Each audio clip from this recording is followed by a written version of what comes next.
Hey everybody, welcome back to our channel. I first want to give a shout out to all of our subscribers out there. We're just over 700 subscribers, so thank you for all the support. Today we're going to talk to you about how we spent $22,000 in upgrades.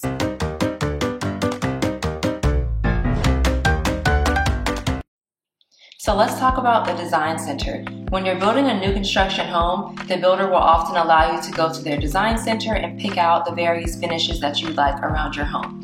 And that's not true for all communities, but it was for us, so we were able to make an appointment there and go and pick out what we'd like.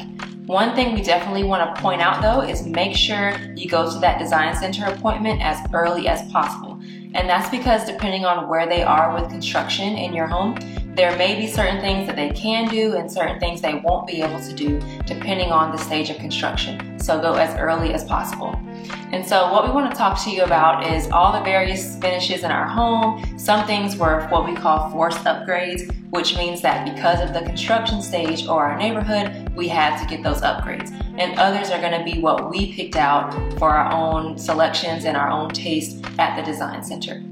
So one thing to also mention is that your builder may or may not give you an incentive towards your upgrades. For us, we received $5,000 towards upgrades. So out of that $22,000, $5,000 of it was free. And so we did think that we would have to pay something on site during our design center appointment because we were told that anything in excess of $10,000 was going to be an out-of-pocket cost that day. But fortunately, by the time we made our appointment and we got there, we didn't have to pay anything that day. And so we were able to kind of have everything for free that day. And so just make sure you keep in mind that you need to read everything they send you about the design center before you go. So starting with lot premiums. If your location is on a corner or it's near a park or a lake or something special about your neighborhood or the street in general, you may be charged a lot premium. And that's something that we had to pay, and that was $4,500 because of the location of our home.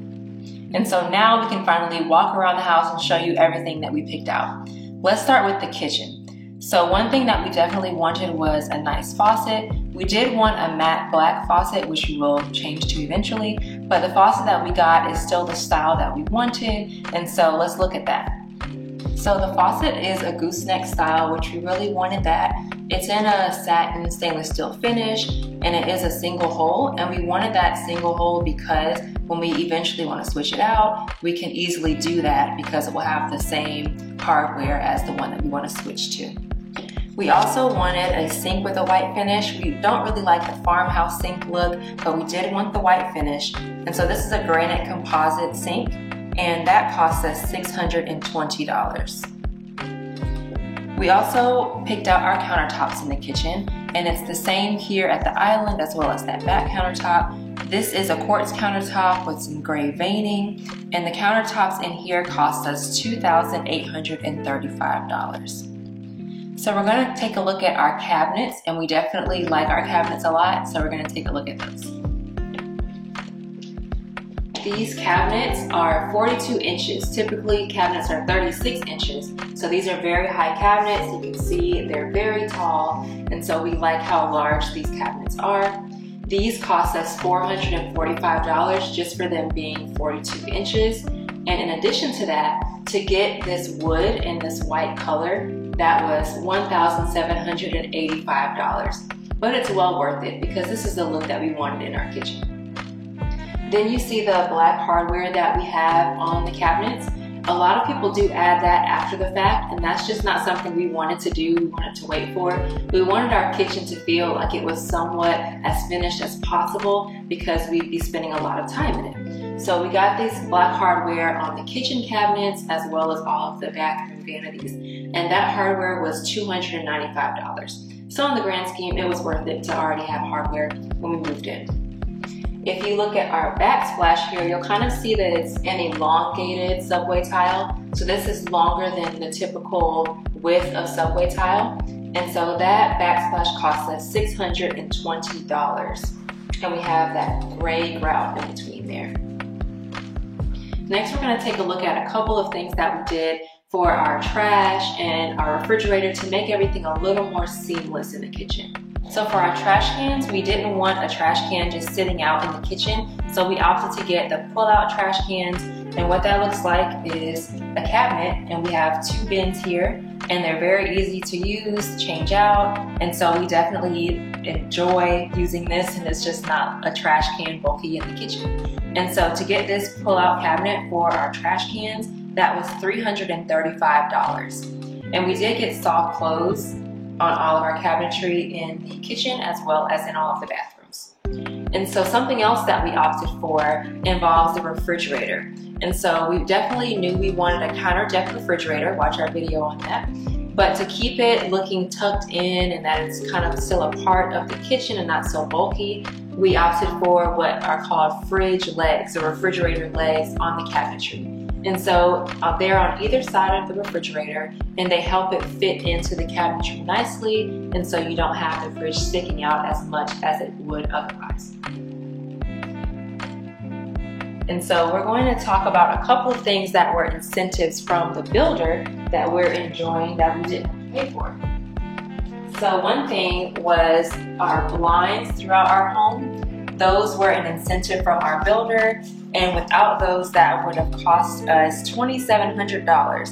And so we definitely appreciate that they threw that in, and so we have blinds on all of our windows, on our back door here, and so that is something we enjoy. Another incentive was our garage door opener. And you might think, of course my home is going to come with a garage door opener, but that's not always the case. And so for us, they threw that in as well, and that would have been $350 if we had to pay for it out of pocket. So that was our incentive from the builder as well. Let's go into the living room. For our living room upgrades, something was our choice and something wasn't. So we have our plasma package up here, which pretty much means that our wall and electrical is ready to mount a TV up here. So we have an outlet for power. There's also conduit behind the wall to help you run cords back there. And so that costs us $315. We also have our stacked stone fireplace here. Now this was kind of a forced upgrade. We definitely wanted a nice fireplace look in our living room, but we didn't have a choice as to what stone that we would get in terms of the design and all of that. So that forced upgrade was $985. So again, make that design appointment as soon as possible. Because of the stage of construction, we weren't able to pick out which fireplace that we got. So let's talk about our other upgrades. Something that you may not think about doing that we invested in for our upgrades was to get raised toilets. So it does make a difference to have that little bit extra height on the toilets around the home. And so these raised toilets cost us $250 each for a total of $1,000. Let's take a look at our staircase. So our staircase was one of those forced upgrades where we couldn't really change it if we wanted to because of our neighborhood, but we liked the way that it turned out and we did want this look anyway, so that worked out for us.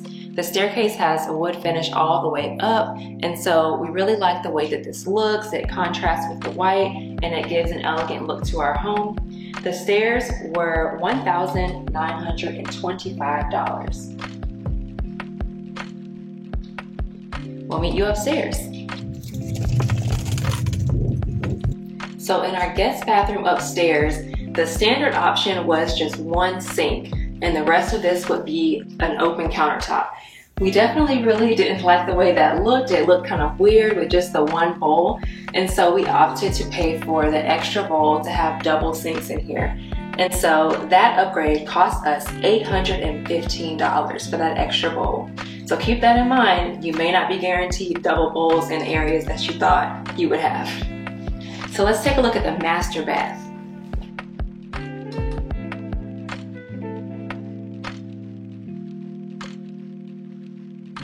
In our master bath, we opted for a different look because we wanted it to stand out from the other bathrooms.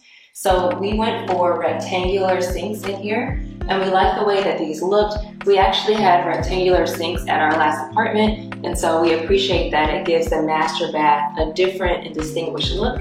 You'll also notice that we have our countertop that's the same as it is in the kitchen.